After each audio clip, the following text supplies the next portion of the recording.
What is going on, Benchwarmers? Welcome back to a exciting episode where we get to talk about sackings, possible sackings, and new appointments coming up.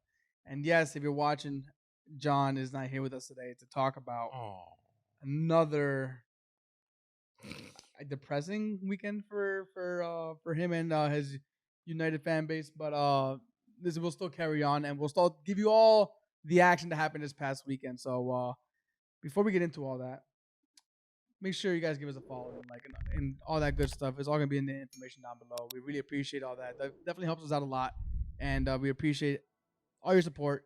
And if you guys remember, I asked you guys a trivia question last week. Oh yeah, and I gave you my answer. You said no. So I'm gonna give you the same exact answer because I don't remember who you said afterwards. remember what I said? No. No. And Robert. Oh, Roberto Baggio? There you go. So if you listened to the podcast last week, that was our trivia question from last week. I have another one again at the end of the episode, so make sure you stick around for that. And if you do answer us and get it right, don't look it up. I mean, honor code, I guess. But if you get it right, we'll give you a shout out and maybe we'll kick some things off in the future from that going forward. But international break coming up, so Premier League is over for the remainder of the week. The next 10 days? No, 2 weeks. Yeah, 2 weeks. Yeah, give or take. You guys what do you guys do during international break? Rest. Actually, sleep. Wake up a little later. That's true. That is true. Good point. Yeah, very good point. But honestly, I enjoy watching. Like I think a lot of people don't like international footy, but I enjoy. I like watching countries. I always found like, in my opinion, like World Cups and international football, it's always kind of like nostalgic in terms of not just myself, but I feel like when you think of like Brazil 2002 or like South Africa in 2010. So I've always found international football enjoyable. Oh, it definitely is. At least for me. I just never really enjoyed these competitions because it's not the big matchups, Yeah. Who's England playing again? You said Albania. Yeah, Netherlands playing Gibraltar every other week. Like They're qualifiers, right? Are they part of the CONCACAF? Oh, not CONCACAF. You know what I'm talking about? The league. Or FIFA World Cup qualifiers. Yeah.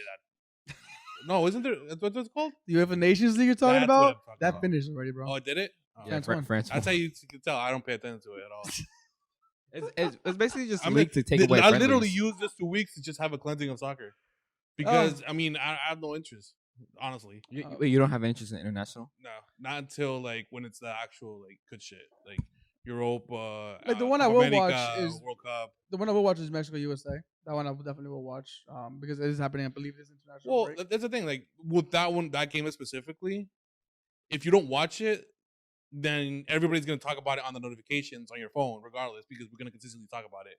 So like, do you watch it or do you hear about it on your phone? You have to read about it. So might as well just watch it and follow along with the comments. Well, I mean, to be fair, these guys watch every game and talk about it every day in the chat. You just mute us, so that's the difference. No, lately I have not muted you guys once. It's been kind of quiet. It has. It has been kind of quiet, so which I appreciate it when I'm at work. That's true. Now, you know what? It's kind of true because sometimes when I'm driving, I just get the notifications. Bro, it gets so annoying. They want to go away. I just feel like I miss you guys. I want to talk to you guys sometimes. I was like, he didn't really want to pound you there because he's like, that guy, you annoying me. But yeah, so we got a lot to get into. Again, we had a double sacking this weekend. I think it's only fair that we kick it off with that. So if you guys are ready to get into it, let's get into it. Let's go. Let's do it. Let's kick off, baby. All right. So the first game I want to kick it off with is the Southampton Aston Villa game. I don't really want to talk about the game too much because I'll be honest with you, I didn't really watch it. However, this did lead to the sacking of Dean Smith. Now, Nick, I'm going to come to you first because there's some rumors that Gerrard might be coming in to Villa. But do you think that this sacking of Dean Smith might be a little too soon? Was it a little too harsh? Or it's the Premier League and it's a cutthroat business? You got to get results and move on.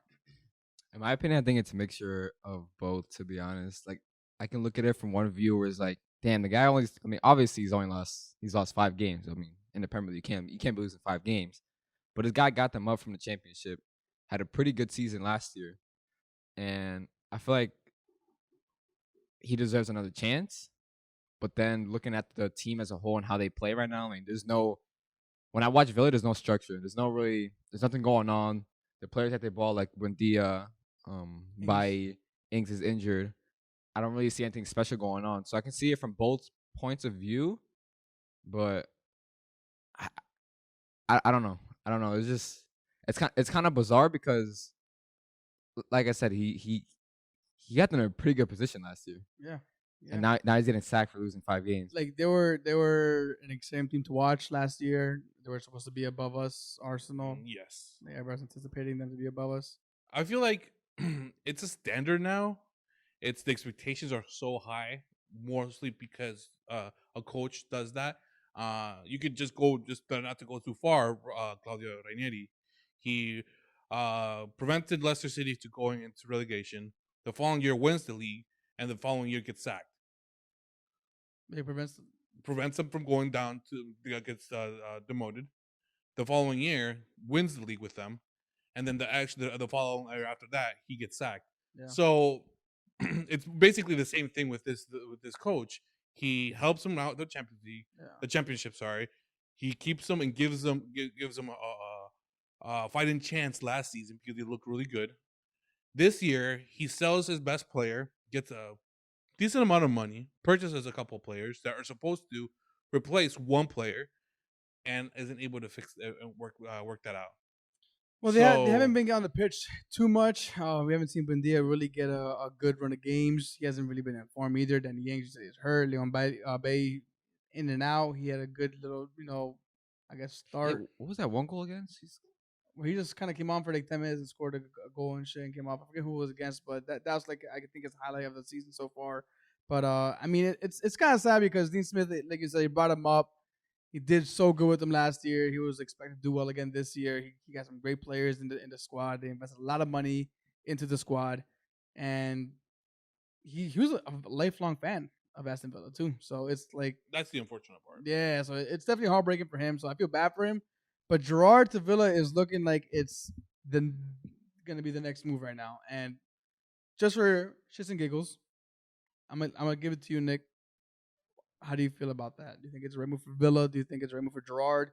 Is it a perfect match? Can he get the best of these players? So I'm gonna break it down in kind of three perspectives. So as a Liverpool fan, well, he's inevitably gonna come to Liverpool. He's gonna when Klopp leaves, he's most likely gonna come manage Liverpool. So looking at it from a Liverpool fan, I love it just for the reason because I wouldn't want him coming just from Rangers to Liverpool. I mean that's one of the biggest step ups you can do. It's a big ask. Exactly. So, but if he comes into Villa, does a good job, when he's ready for that job at Liverpool, we can be like, okay, this guy's done a decent job at Villa. He knows how to take care of these players. And if Buendia and if you can get a tune of Buendia and the likes of that they bought, and he comes in at Liverpool, we're like, all right, we saw what he can do in the Premier League. Let's see what he can do at Liverpool. Now I look at it as from a Villa fan, I'd like it, but it's almost like, damn, we're being a stepping stone. Where it's almost like we know this guy's gonna leave to another club in the Premier League, and we're just like, damn. To be honest, to be fair, if you're an Aston Villa fan, just like and I'll give you the perspective that as an Arsenal fan, we know a lot of the times players go to Arsenal to get the move to the bigger club, to Barcelona, to Real Madrid, and I say bigger club because it's true. They are a bigger club. They have more success. Aston Villa. I wouldn't feel too bad because I think they probably know that. They know where they are, if Gerard can get them above there and find some success with them, I think they'll be more than appreciative and they wouldn't be upset if he left to Liverpool. And from Gerard's perspective, if he does go there and does a good job, like I just said, it's easy for that smooth transition. I think it's Liverpool. a win-win for everybody, even for the Liverpool fans. Sorry, he needs that Premier League experience. Hell yeah! What a stepping stone. There's big shoes to fill, yes, but I think he can do it, and there's not much pressure. There's not like, oh, I have to be in top 4. Now it's okay. I have to be in top 10. Sucks. I know. I'm sorry for Aston Villa fans, but that's the case as of right now. Yeah. Yeah. So from what I've seen, I'm not gonna try to chat shit. I don't watch Rangers, right? But from what I've heard and seen on a lot of social media, like he plays expansive, free flowing football. So I'd definitely like to see like like you mentioned, like Savemi Buendia, Leon Bailey, Douglas Luiz, Matty yeah. Cash, Oh, yeah. how they perform under him because Again. at Rangers he from what I've seen is that he can get a tune out of like kind of techie creative players. So yeah, I mean, it'd be interesting to see. Again, this was just announced this past weekend. We have international break coming up, so I'm sure if it's gonna happen, it's gonna happen soon. So that way he can start meshing with these players. So we'll see. Keep an eye on Aston Villa. A lot more news to come from there. Now, another to go on to the next game, and let's get into it's United versus Man City. 2-0. Death by I think they were by 1,000 cuts. They kept calling it. Yeah, I saw his one tweet. It was like Liverpool go for your throw, but City kill you by 1,000 cuts. It's a pretty good like. It's a perfect analogy. Yeah. I love it because it's true. They just completely dominated the game. Man City practically had 70% possession of the game of the ball. Sorry. Wait, but I want to ask you this question. I want to ask you both. So, as a United fan, I wish we had a guy here because I would like to ask him this question. But I have his system. I have his testimony right here. On my Okay. phone, so we're gonna do it. so, would you feel worse after the 5-0 Liverpool, where obviously you held 5, but you had a couple chances, or would you feel worse after this 2-0 versus City, but you had 0 chances, and you were just you were being like toyed, you're being fiddled with? I feel like the Man City one, just because what you said, you're being fiddled with. And we'll get into the stats in a minute, but it was literally a game where it's a big club versus, let's say, put it like this. It felt like I was watching a starting 11 full blown Man City team versus a team from the championship. That's what I felt like I was watching. What would you say, Margo? I go with I feel that the history between the Liverpool and Man U is bigger, and for that, I think that one hurts more. Mostly because in the past couple of years you've been able to beat Man City, and this is just too. The goal is yes, but I feel like the Liverpool one. I think that one stings more. If I were a Man U fan, I'm not. So I think they're both beautiful. Yeah, no, I mean they're enjoyable. But so before we get into the game, John sent me his thoughts on the game, and we'll dissect it from there because I think he made some interesting points that I disagree with, some I do agree with. So he starts off with or I forgot how he says it, but the game was poor. City came out strong and never let up. Their nonstop press didn't allow us to do anything with the ball. Made us force a lot of passes to the areas that didn't exist. De Gea was huge for us. Without him, it could have been a lot uglier. I don't blame Baye for the own goal. Cancelo should have been closed down to make that cross a lot more difficult. Gave him too much respect, and he had his way all game.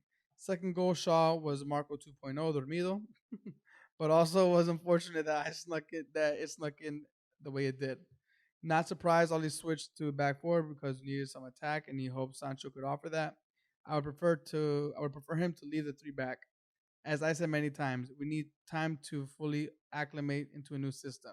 Can't learn a new way if he doesn't stick with it for full 90.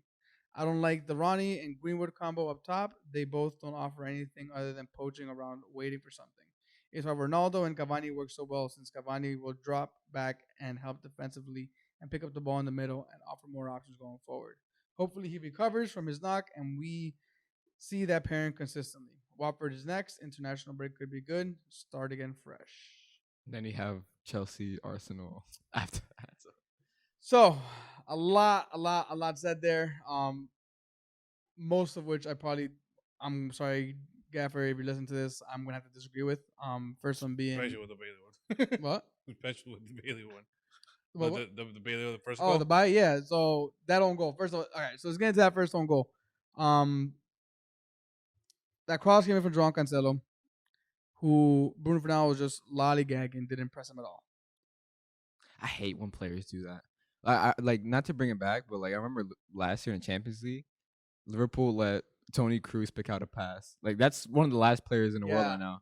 And beautiful. And Cancelo was like to Vinicius. Cancelo right now is probably the best left back in the world right now, who can pick out any pass and then no one even puts a body on him. So it's crazy. And look, again, I listen to a lot of different podcasts, and this one United one, they said it. Shut down Cancelo. Both goals came from him. Shut down Cancelo. a podcast of people like us right here can see it, how can How can't he? the coaching staff not see it? I'm not gonna say he because Oh yeah, he's you're- untouchable. oh yeah, you're right, you're right. But all right, so everybody's opening goal right for Man City. Again, make sure Fernandez just watch Cancelo just put a beautiful ball in, and to be honest, Bayern could have done so much better than that. He lunged at it when he did not have to whatsoever and sliced it. Like that's poor. That's not. That's supposed to be an elite defender at arguably the biggest club in the world. I don't know if I was an Arsenal fan and I saw that happen, which I did see it happen plenty of times. Mustafi, we weren't okay with it.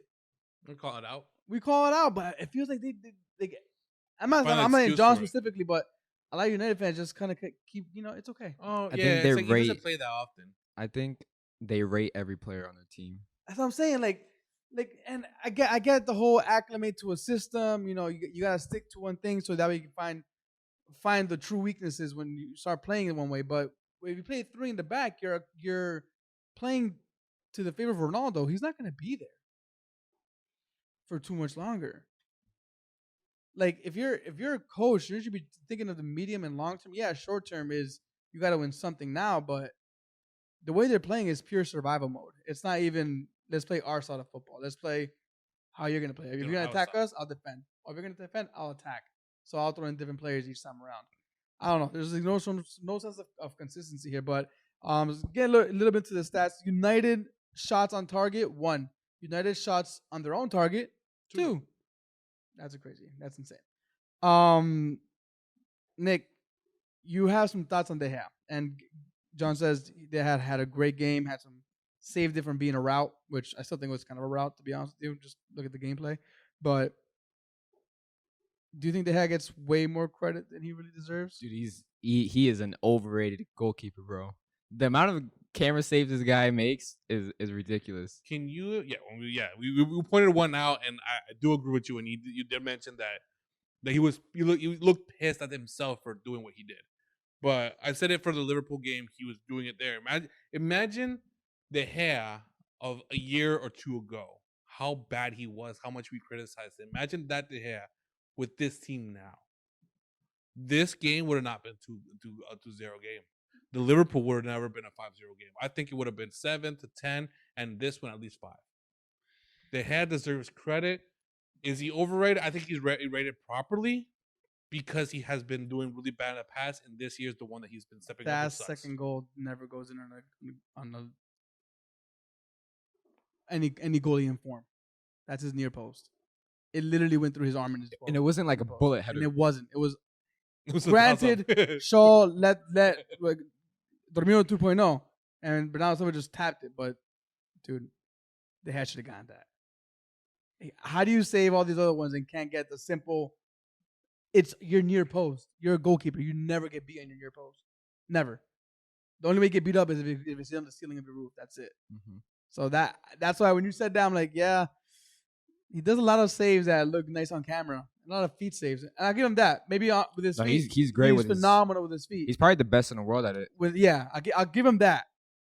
But I mean, that second goal, man. Like, if that was my keeper, I'd be livid. Maybe he's like, what is it? Is it Leno that has that issue that he can do big saves, but the little simple ones he kind of like struggles with? Yeah, the softball ones. Kind of. Yeah, in a way, yeah. And there are keepers like that who are make the great saves, but then have that one blunder, and that to me is kind of De Gea. Like De Gea a couple years ago, like 4 or 5 years ago, he's probably the best goalkeeper in the world. Like when Madrid wanted him. Mm-hmm. But as of right now, if I'm at United, I don't need this. I don't need De Gea. I can go get another goalie. It's not like 4 years ago where damn, if we get rid of this guy, it's over. If they get rid of De Gea and we go replace him with Henderson. Okay, He was playing for Sheffield. He was the starting over Ramsdale. We knew on Sheffield. Yeah. He's a good goalkeeper. Play him. He's young. I'm pretty sure he's good with his feet too. And De Gea's not. I mean, but look, man. I don't want to keep bashing on United on players, but yeah. I mean, that's to me that second goal. They can't defend themselves right now, but that second goal shouldn't have gone in. Trigger them. Huh?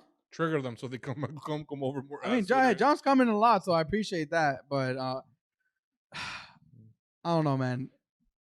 I guess the only question is, and all reports today say that as it stands, quote unquote, as it stands, Ollie's going to be here until further notice. Do we see a new manager after international break, or do you guys genuinely think they're going to stick with this guy? I think they're gonna stick with this guy. There's apparently protests already lined up. Don't you think if they're gonna sack him, they sack him after the Liverpool game? No. I've always been the one that kind of, if you're gonna sack a coach, at least let the new coach have some sort of time to mesh with the team. So I always thought like international breaks or Perfect timing right now. That's a good point. are good times to do that. Rashford was brought back because he was injured. He wanted to get back in match fitness. Oh yeah, and Shaw is not playing because of concussion protocols. And is there any other Man United player going to international break? Maguire. Okay. And well, he's gonna end up injured and going back because Ollie's gonna get sacked and somebody else gonna come in and they want the whole squad there. Perfect timing. Ronaldo's going to Portugal. Oh yeah, okay, Ronaldo's never going mind. to Portugal. He has to prove it. So no, never mind. It's gonna be until January. But no, I mean, the reason why I asked is because everybody's like asking for it now. Yeah. At least from the again, there's certain United fans that I watch that do ask for it, and I don't want to call them like, I don't want to favor one more than the other, but they make very valid points, and they look at the game for what it is. And what I mean by that is, how is the biggest club in football have a manager who's having this run Tier right now? 2, yeah. Like, look at every other. Look at. I mean, come on, Norwich, Aston Villa, Newcastle. Like, all these guys have sacked coaches that have not been performing. This is the year that they're supposed to be challenging for a title, and they're punching below their weight. Yeah, I mean they got the goat back, or one of the goats in my opinion. Look, he's been showing me up ever since he arrived. So My take always on Ollie is that if I'm a United fan, or not even that, I feel like he's probably the best manager post Sir Alex because of the players he was able to get a tune out of, like for the the likes of Greenwood, Marcus Rashford. In 2019, 2020, they had an explosive season, so I'll always give him credit for that, and also being able to kind of steady that ship. wait, COVID year? No, 2019, 20. So Before. the lockdown. That year. was when Van Dijk got hurt. No. The year before that, It in was- lockdown. So he was. We're in 20. Oh, we're in 21, 22 right now. Yeah. I'm tripping balls. So I always give Eddie, Ole Gunnar Solskjaer credit, but it's just time to move on. yeah, It's just like he did a pretty good job for getting there. these first 2 years. He definitely tried, and he should get kudos for that. But he hasn't done much. Yeah, and I don't want to. I feel like every week it's Ollie this, Ollie that. But For real, we've juiced the fuck out of Ollie. I mean, no, dude. At the end of the day, he's For real. we're making the shit. We can't squeeze them anymore, boys. For real. I mean, look, man. At the end of the day, it's United. They're if not the biggest club in the world, and he's getting paid good money to get the best out of these players, and we're not seeing what they should be doing. Come on, you have Sancho, Van de Beek, and they can barely even get a start. Yep. So I don't know, man. Man City though, that performance was just complete dominance. Fucking just possession. Cancelo is so good, and Phil Foden, man. That partnership right there is scary.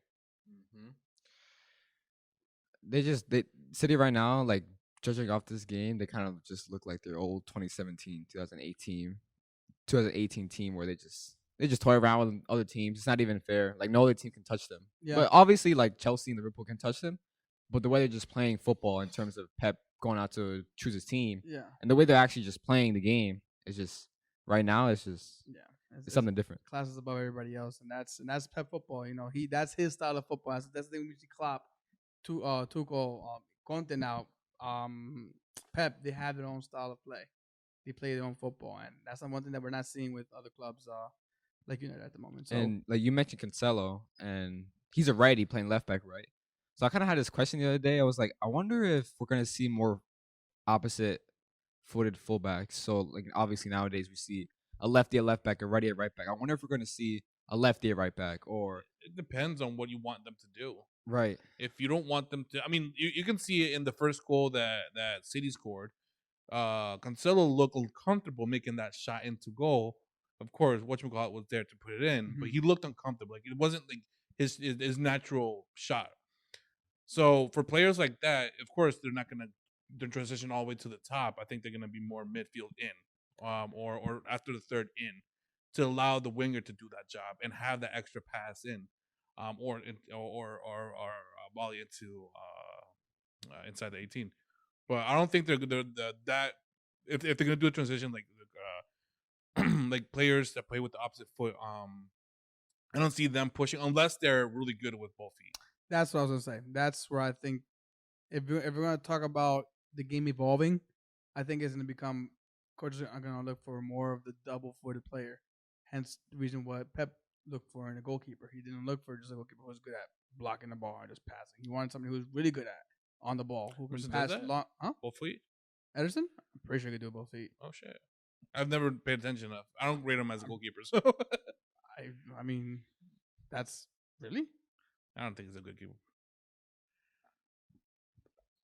I don't know. You don't think he's a good goalkeeper? No, like shot Like, stopping. who do you have above him? Is my question. I guess. Allison.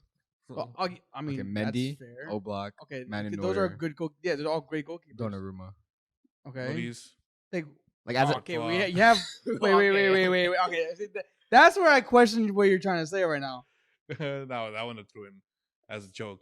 But no, Courtois. Okay, Oblak. but he's a good goalkeeper though. Like, He's a good. Don't get me wrong. He's a good goalkeeper.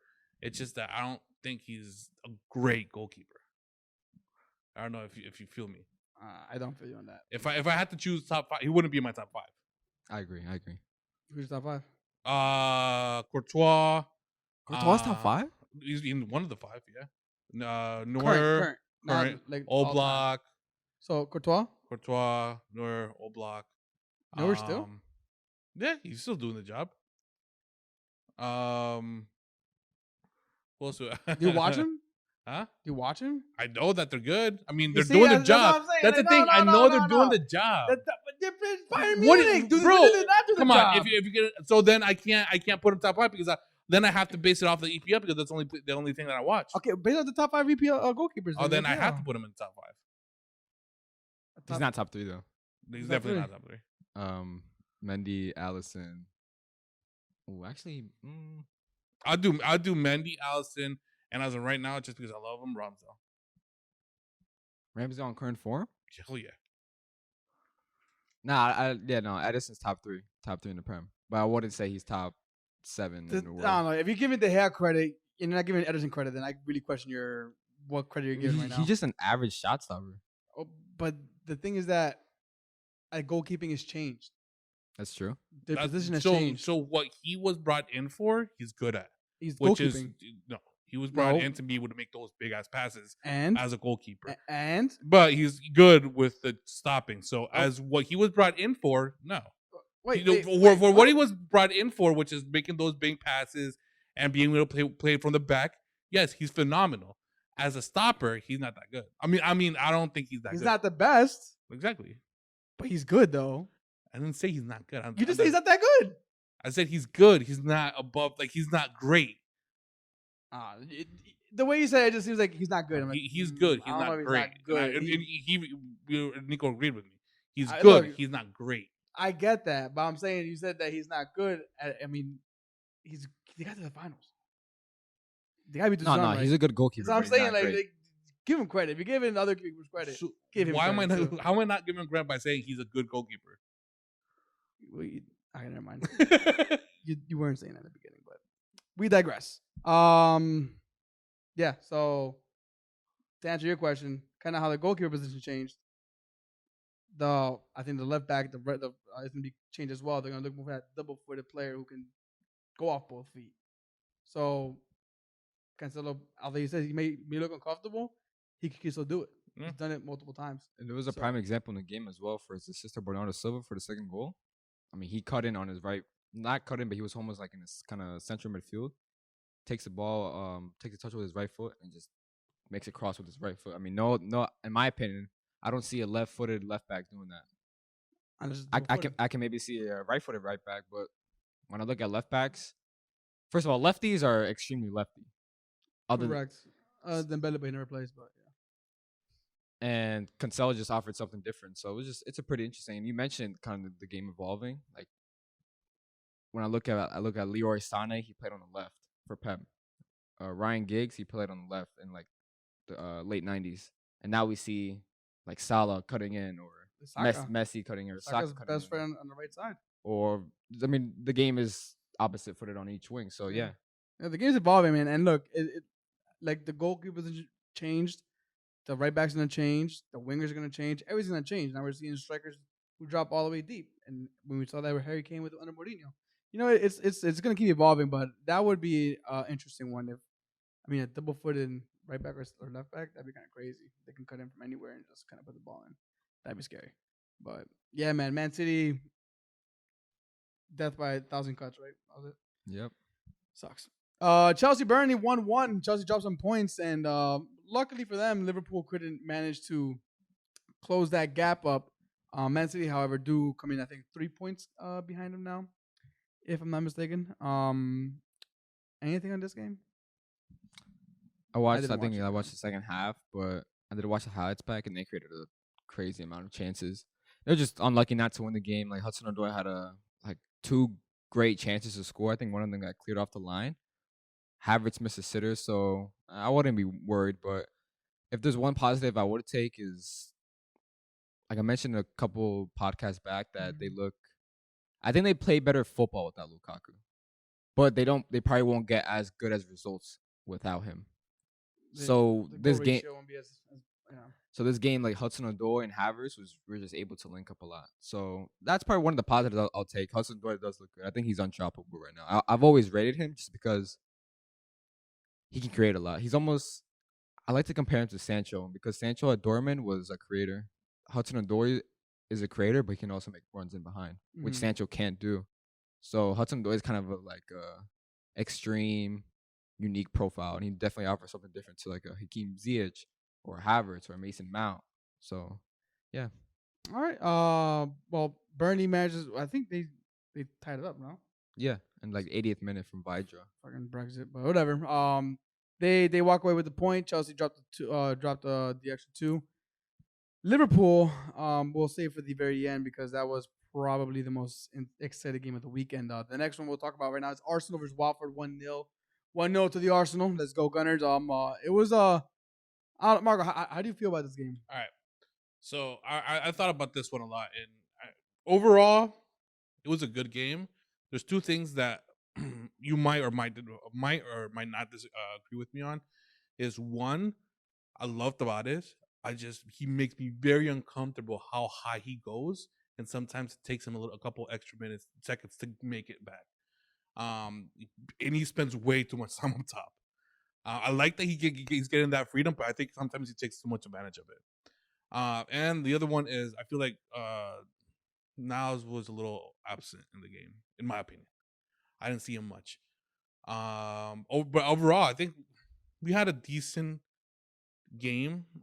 We did have a lot of missed opportunities, and of course offsides, and Obama not scoring that one, taking a goal away from Odegaard. So overall, I think we played a decent game. I feel like we watched different games, honestly. Really? Million had the man of the match. Really? Yeah. I don't recall the game at all. Yeah, we watched different games, dude. Apparently. Yeah, Million got man of the match. Yeah. So when you say he disappeared, I actually do agree with you. I felt like for a good 10 minutes in the first half, he was kind of absent, and Lukaku was kind of left alone.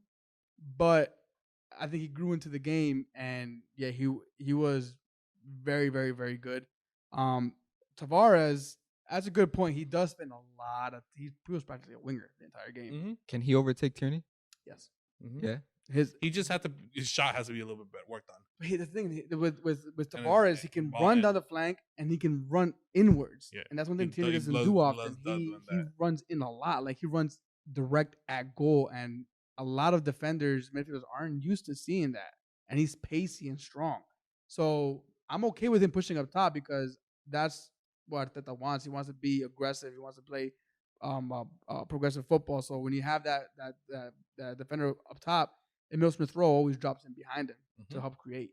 And I don't mind it because Tavares has the speed to get there. He's fast as shit. Can he overtake Tierney? Yes, because I feel like he does offer more attacking threat. The only thing I haven't seen from Tavares yet is his how good he is on the defense, because he hasn't really been tested yet. I think the test is going to come against United if he plays that game. Tierney was cleared to play this game, but they chose Tavares instead. Party got picked up a knock during training, so that's why Niles got in as well.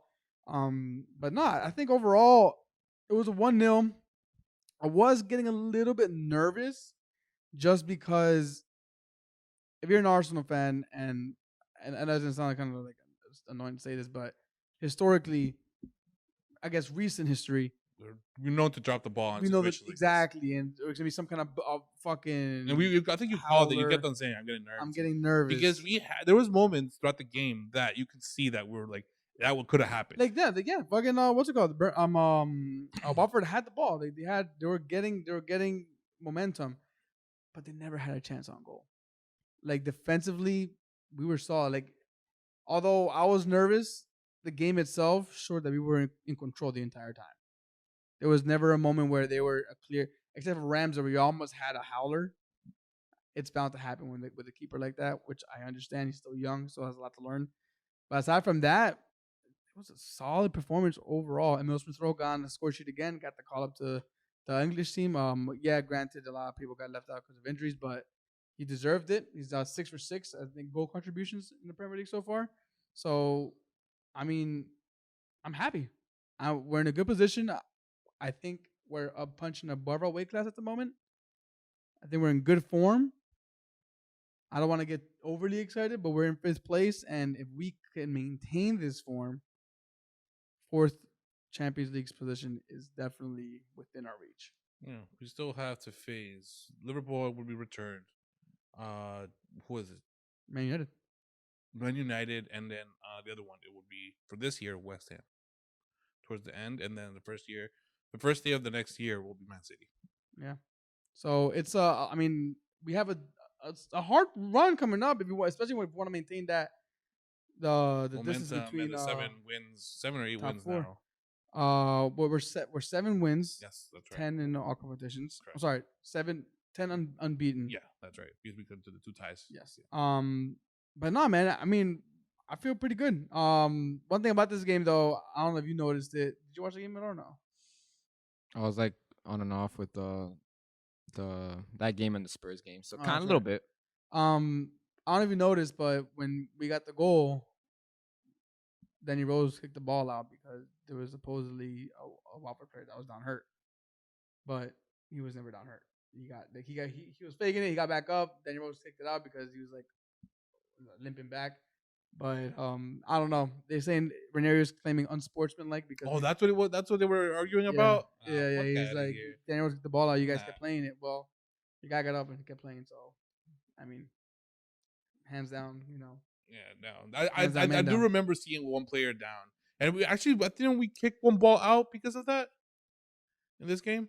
It wasn't like we were in attack position. They kicked the ball out, but there was no one that we kicked the ball out, and that was against Sada. That's when we got the goal when Niles crashed into him. That one I'm surprised wasn't called for a foul, but we got lucky. Aubameyang, man, poor game from him.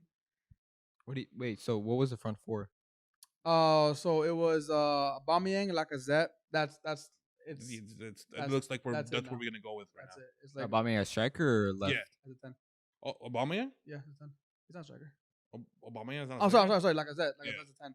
Aubameyang up top. Smith Rowe, Saka, Niles, Lukanga, Tavares, Tomiyasu, Gabriel Ben White, Ramsdale. So it's pretty solid. It's been what's working so far. Clean sheets, another one. So pretty good, man. Pretty good. Aubameyang, man. Oh my god. If he could have had almost a hat trick. Really? Yeah. The penalty that he missed. Oh, yeah. One that Saka scored that was bar offside. He would have taken it. If he would have gotten a good touch on that, he puts away. bad touch. And he was on side too. He was on side, and the one that he could let all the guys go in, but it is what it is. But we got the win 1-0. This is the result that we needed. Again, the fact that it was a controlling performance made me feel comfortable that even when the game's going against us, we can still, ride it out and not have to worry too much about it. But great game.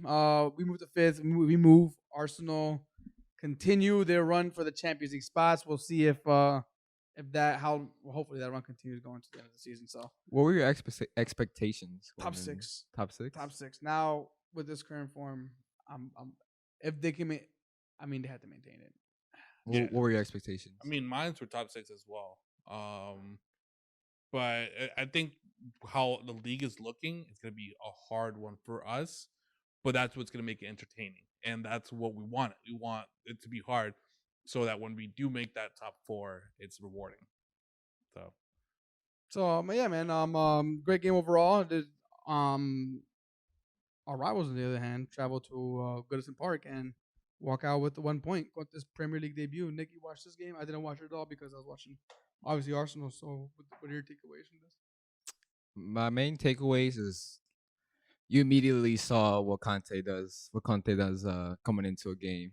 It's crazy because it's only really one game, and you already saw the effects of Conte football. And one of the effects were, you saw the wing backs. Like Reguilon was crazy. He was literally playing straight to 3 in the back. Yeah. Reguilon was really playing left wing. And how many? Because I saw you guys made the comment on the chat. How many days did he have to train this new team? 1, 2? Well, he joined, I think, the day before the Europa Conference League game, which was, I think, Wednesday. Okay, all right. So he's had a couple days to for training for this Premier League game, but okay. I mean, you immediately saw the wing backs push up, and we all knew he was in there. I mean, he did it with Marcos Alonso, Victor Moses at Chelsea. So it's an interesting aspect just because I think Reguilon he's good delivering the ball. And I think with Conte, I think he'll get better just because obviously he's playing in a way higher up position. Yeah. And I've always kind of semi-rated Reguilon just because, like I just said, he can deliver the ball. Like he knows how to deliver the ball onto another player's head. Yeah. So Conte already making his name known, and we'll see how much he can get out of this team. Harry Kane, not looking too good either. So. Maybe his mind is already definitely out the club. We'll see if Conte can turn that around or if he benches him. Who knows? Do you think he'll bench him if he continues this run? I don't think so. I don't see who else they'd play. Like they don't even have a secondary striker. Like don't. But Marco said it before. They play better without Harry Kane sometimes. They do. That's true. When Son is the main person, I feel like they play better. I mean, they had a crazy Champions League campaign. Well, he was injured. And Kane comes back in that final. I'd say bench him, show him what the team can do without him, so he feels it. Can you imagine they bench him and they still lose like 3 games? Oh, then they'll be like, oh yeah, it's Kane's not on the field. That wouldn't happen, but it's a risk that he can. I mean, he would have to take. Will he do it? I don't know. He's a new coach. I'd say fuck it.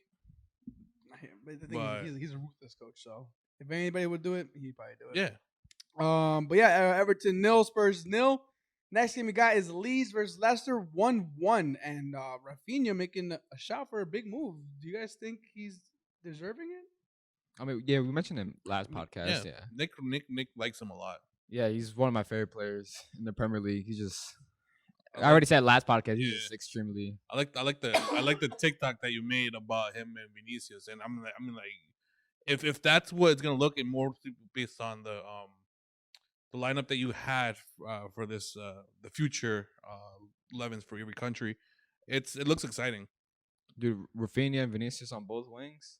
Neymar in the middle. Who do you have as a striker? Gabriel Jesus, World Cup title to back to Brazil. But I mean, Rafinha's crazy. Like he's super. He's not one of a kind, obviously, but the way he just dribbles with the ball and obviously the way he scores goals. Like I mentioned it last again. Not to like sound like a broken record, but entertainment and output meshing together it's one of a kind. Is the team already knocking on his door? Well, I have no idea. This summer, Fabinho, he was surprised. He literally said it. He was surprised that Rafinha didn't come to Liverpool. Oh, okay. So, whether it's Liverpool, but he'll get a big move. Absolutely. And We'll see where he goes. Let us know what you think. But Barnes responded 15 seconds later and tied it up. That's pretty crazy. he's good too, man. I think he's Yeah. underrated. Barnes, yeah. He's good, man. Let's also have this. I'm sorry. Let's have this other player that I like. Young kid, winger, striker. What's his name? Was it that one guy you were talking about during the Came in and just during the started, Wolves like, game? I think his yeah. name started with a G, but I don't remember. But yeah, during that game he did look. I like him, but Rogers is the one being linked up to the United job right now. We'll see if he decides to stick with Leicester, or if the temptation will pull him away. But to end it, let's talk about the West Ham Liverpool game. Damn, man, this was an unexpected game, an unexpectedly extremely entertaining game. One for the ages, one for the history books. Nick, talk to me. How did you experience this roller coaster of emotions? So the last podcast I predicted a 3-0 win. You did, right? I don't know. I don't know why. The reason why I predicted that was just because of our away record. We scored 3 goals every single away game, so I was like we're gonna score 3 goals again. Yeah. So, but yeah, man, it's just. I mean, on the first goal, Allison just completely it's never a foul.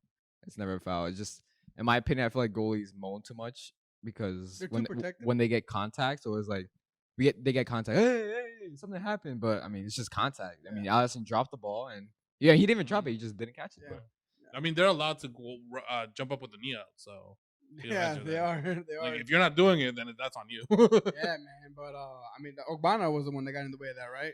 And he was the one getting rocked left and right. First hurt his knee, and then got smacked in the face. My man was getting he got pummeled that game. He got fucked a couple times. But as for the game, it's just the same glaring issues again with the midfield. It's just, again, it's an inability to protect the back four, and especially the right side. Like Henderson, like this guy. I don't know what's wrong with this guy, bro. This guy's just playing. He's playing right winger, man. I don't know. I just don't understand. Like a couple years ago, this guy was tracking fullbacks. I mean, that's your job, bro. Stay covering for Trent, not trying to do 1-2s and flick ups with Salah, and because he was like, bro, you're 31, stop doing flick ups, man. Like, go cover Trent. So it's just the amount of transition. Like you guys know how much I don't like Wijnaldum, right? But not replacing him and his profile was ridiculous, because one of the key points is, one of my key takes is, when Fabinho is like, he's one of the best DMs in the world, but when he's not playing well, dude, he is so bad. Like, he just looks leggy. He can't get his foot on the ball. His touch is horrible, and he can't have that impact of what he does. It's breaking a play. And when Fabinho wasn't on his game a couple years ago, you had Wijnaldum to his side, plugging in holes, making sure that the ball into transition into the balls on the wing doesn't happen, because Wijnaldum was very good at plugging holes. That's what I'll always give him credit for. And not replacing that kind of profile in the summer, I always say, Basuma he's so good. If Liverpool were able to get Basuma to replace Wijnaldum from Brighton, his ability to he's an upgrade on Wijnaldum, just because he can play with the ball, he can ping passes, and he offers a lot more offensively. But Wijnaldum doesn't play for Liverpool right anymore. So yeah, man, it's just the same glaring issues again. It's just, yeah, man, it's odd right now. I feel like he has let a lot of goals up. Yes, because I feel like there's not enough clean sheets going your way. We let up a lot of chances, in my opinion. And Allison has the record for the season. He saved the most 1v1s, which it's obviously good for him. Yeah. But when you look at it as like the defensive unit or as a collective, Shouldn't be happening, and it's not looking good. And it's a lot of 1v1s, but this game he let 2 go in that were pretty poor. Yeah, his standards. He was poor, but I won't slate him this game just because I mean, he saved us so many times this season. The Spider-Man taking off his glasses. Carriers. Oh, Carriers. Yeah, but it was one game, and I know. I mean, it's trolls, of course. And I mean, I don't want to. I'm not trying to trash Arsenal. I think he's one of the best keepers in the world. I mean, obviously, we got into the whole debate about it, but I feel like every now and then he has those one games where it's just not his day. I feel like also all goalkeepers deserve to have one bad game. They're human. They're humans too. But I mean, West Ham, bro. How good are West Ham under David Moyes right now? Because it feels like every player on that team is just ticking. Declan Rice playing out of his boots. No, he's And- not gonna be there next season. Who knows? It makes Champions League. I don't know. I can see him Yeah, staying. you're right. You're right. Antonio, he was running at Van Dijk. Wasn't scared. Was testing him. Do you guys really think they can maintain this consistency? And we'll get to Trent's goal. Trust me, we'll get to Trent's goal. Do you think West Ham can maintain this consistency throughout the remainder of the season, given that they still have European action, or should we be worried that this could be the real deal? I mean, I don't know about you, Nick, but I think that they will start dropping off once they start getting the international competition, domestic, and the other cup that comes along, the FA Cup. If they're still part of it, I don't even know yet. Then that's when we're gonna see how that's when they're gonna be really tested, and we'll see if they're gonna be able to keep up. And I don't think they will.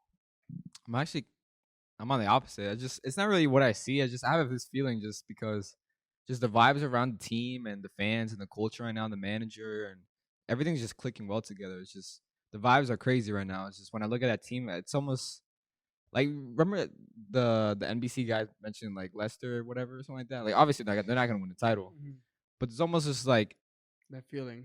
Like every player, like the 22-man squad, they're all just clicking together. And I just feel like in football, when everything clicks together, regardless if this happens or something else happens, Yeah. ultimately it's gonna come good. So I feel like they'll stay top 6. Yeah. I agree with you in the fact that the unity of a team makes them overall a better club because, and again, I'm wearing the colors today for a reason. We're in the same situation where things are looking very good. Everything is clicking. And again, remember, just a month ago, Arteta was already being replaced with somebody else in everybody's minds. And now we're feeling really, really good right now, as do West Ham and their players. And again, Declan Rice is just playing some phenomenal football. And Him and Souček, like Souček. Oh, Souček, man. He's so good. They suffocated Liverpool's midfield, and I always keep bringing it back to the midfield just because it's not only their ability to screen, but to get on the ball and find out these passes or whatever. And Souček and Rice were just able to just suffocate them. I feel like Fornals kind of went under the radar just because, well, not under the radar because he scored and everything, but he was just. I feel like he was. I felt like he was on both ends of the pitch and impacting heavily. I never thought he was like he's pretty decent, man. Yeah, that's what I'm saying. Like he looked good. Like he's been under the radar for so long. I feel like, and I think he actually got called up for the. I was doing the post today for the lineups, and he was on the bench for the Spain final against France. I never knew he got called up to the Spain national team. So I guess he has been playing pretty decent. I always kind of viewed him as like a squad rotation option at West Ham. But now looking at these games, especially this game, like this guy was on fire. Him and Bowen on the wings. Yeah. Oof, man. They were just being able to just find these little pockets. And the second goal for now scored. Bowen picked up the ball, which the defending on that goal was ridiculous because Liverpool had 3 guys on Bowen. Yeah. And if it's Milner instead of like Fabinho, Milner's hacking that guy down. And Bowen's able to get through, and then him and Fornals was able to just Fornals make that run and then just easy goal or whatever. So yeah, man, it was impressive. But I wanted to save this moment for the end because this was one hell of a fucking free kick, man. That was straight from the training ground. You could see that was practice day in and day out. And I mean, you have to give Trent Alexander credit when it's due. And he was dropped for the England squad, right? No, he's there. He's there? Yeah, okay, he's I there. thought he was dropped. Wait, was he called up originally? Yeah. Okay. But man, he has a free kick on him, bro. He has a fucking. I don't know. I disagree. What, dude? Track record, man. Like numbers don't lie. Numbers do not lie.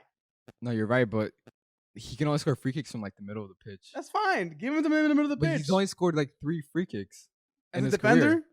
No, but he takes them though. But as a defender, like that's the thing. Yeah, you have to give him correct. But he also to give set pieces though. It's not always at the goal. He puts in good set pieces. What I'm saying is like him actually shooting like free kicks. It's not as It's not as accurate as always. yeah. I feel like as a Liverpool fan base, we kind of like overrate him on free kicks just because he scores them from like 30 yards out. Like he scored like against Palace, Chelsea, Hoffenheim, and now that's four goals from free kicks.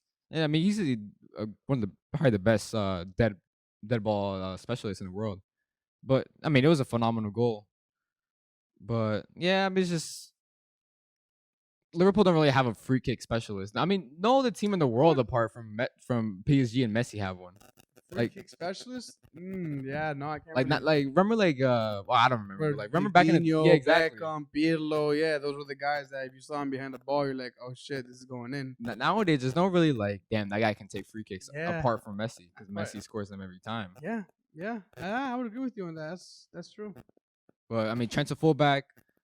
Robertson on the other hand, Oh my god, you're rolling, dude, he gets me so mad. And I don't think he had the worst game overall, but he picked up the ball in a lot of good positions where he was able to cross the ball, but it's just his execution was poor. It was really poor. Yeah. And again, Tsimikas, see, this guy should be starting. I just think Klopp at times is just too loyal to players, especially like not like obviously. I feel like players like maybe Origi. I feel like he's too loyal towards just because his goal was a beauty. No, it was a phenomenal goal. Man, that touch. But over the summer, like, what's the point of keeping a player if you're not gonna play him? True. You know what I mean? So why not just ship him off and go get a replacement? So at times I feel like Klopp is a bit too loyal to players, and I feel like you're saying it with Robertson just because Tsimikas is way better on form right now. Like I know he's gonna talk about shit about Robertson. like, dude, Tsimikas has conceded 0 goals, and it's almost like Van Dijk plays better with Tsimikas, which is kind of odd because Robertson has probably been the best left back in the world from like 2018 2020. Now he's not as good anymore, and I just don't want to see why. I just don't understand why he can't start the better left back on the bench. It's just my take. All right, let us know if you're a Liverpool fan, who do you start, Tsimikas or Robertson? But that's all we got, man. This game 3-2 West Ham's way. They can walk away with the 3 points. They are now in 3rd place. They leapfrog Liverpool.